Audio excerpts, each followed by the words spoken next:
చూస్తున్నాం. ప్రధానంగా జాతరకి పెద్ద ఎత్తున క్రౌడ్ వస్తుంది. ఈ క్రౌడ్లో మనం అసలు విఐపి గేట్స్ కానీ ఆ తర్వాత అన్నీ కూడా ఫుల్ఫిల్ అయ్యాయి. ఎక్కడి నుంచి భక్తులు వస్తున్నారు, అసలు ఎటు నుంచి అయినా భక్తులు ఇక్కడికి వస్తున్న పరిస్థితి కనిపిస్తుంది. ప్రధానంగా ప్రతి ఒక్కరు కూడా అంటే అమ్మవారిని దర్శించుకోవాలి, మొక్కుబడులు చెల్లించుకోవాలి, పూర్తిగా తమ మొక్కుబడులు చెల్లించుకోవాలి. ఆ తర్వాత తిరిగి చెప్పు. ఇప్పుడు ఇంతకుముందేమో ఇప్పుడైతే విఐపి పాసులు పెట్టిండు అందరికి, విఐపి అట్లే ఉన్నది. ఆ పందిర్లు లేదు, ఆ వాటర్ సౌకర్యం కూడా సరిగ్గా లేదు, ఏం లేదు సౌకర్యాలు. భక్తులు చాలా ఇబ్బంది పడతారు. వీళ్ళు వచ్చి చూడటమేమో కానీ సామాన్య జనానికి ఇబ్బంది కలిగించడం కోసమే వీళ్ళు వస్తున్నట్టున్నది. ఇంకా గవర్నర్ వచ్చి వాళ్ళు 1 అవర్ ఎండలో అందరం పిల్లల్ని వేసుకొని ఒక్కొక్కరు కింద పడిపోతారు.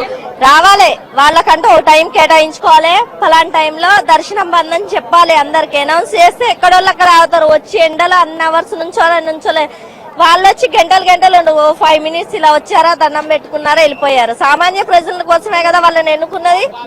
వాళ్ళ వల్ల ఇప్పుడు సామాన్య ప్రజలు చాలా ఇబ్బంది పడుతున్నారు.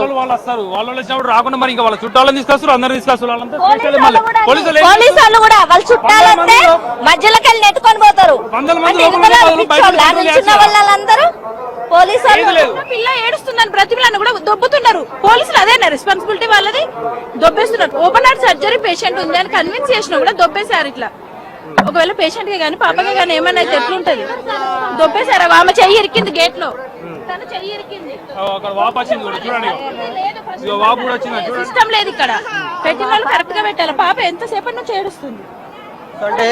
పాస్ అని పెట్టారు. మరి అలాంటప్పుడు ఒక తడకలా అట్లా వేసి కొంచెం రెస్ట్ ఉండేలాగా వాళ్ళకి ఎండ కొట్టకుండా కూడా చూసుకోవాలి కదా. ఏది లేదు, ఎండలోనే ఉన్నాం, సర్లే అలా అయినా తొందర దర్శనం అవుతుంది అనుకుంటే అలా కూడా లేదు. పోలీసులు ఇక్కడైతే దారుణంగా దొబ్బేస్తారు. మరి అలాంటప్పుడు వేరే వాళ్ళని తీసుకొచ్చినప్పుడు కూడా పోలీసులు లోపలికి వెళ్ళడం బయటికి రావడం ఎందుకు చేయాలి? ఒక వాళ్ళని పంపిస్తే అయిపోద్ది. 4 వచ్చారు అనుకోండి, 10 మంది వచ్చినా వాళ్ళని పంపిస్తే సరిపోద్ది కదా. వీళ్ళు కూడా వెళ్ళాలా? వీళ్ళు వెళ్ళి ఇంకా అక్కడ ఉన్న మొత్తం ఉన్న వాళ్ళందరినీ దొబ్బడం, ఈ గేట్ లో చేతులు పడేలాగా కొట్టడం. హార్ట్ పేషెంట్స్ ఉన్నారు, వాళ్ళని చూసుకోవాలి కదా. చిన్న పిల్లలు ఉన్నారు, అందరినీ కూడా ముందుగా మీకు మీరే ప్రొటెక్ట్ చేసుకోవాలి. యాక్చువల్గా మేము అనౌన్స్ చేసామంటున్నారు. మేము చెప్పాం సార్, మాకు చిన్న పాప ఉంది, కొంచెం ఎలా అయినా పంపించండి అని చెప్పాం. చెప్తే అక్కడ పోలీసులు అన్నారు కదా, ఆ మీది మెట్ల నుంచి వెళ్తే పాప ఇంకా డిస్టర్బ్ అవుతుంది, ఈ సైడ్ నుంచి వెళ్ళాలని వాళ్ళే అన్నారు. అందులో ఒకసారి అన్నాడు, మేము ఇందులోంచి వచ్చాక వీళ్ళు దొబ్బేస్తారు. మరి అప్పుడు మేము కూడా బయటికి వెళ్ళలేం కదా సార్, ఎటు నుంచి వెళ్ళలేం కదా.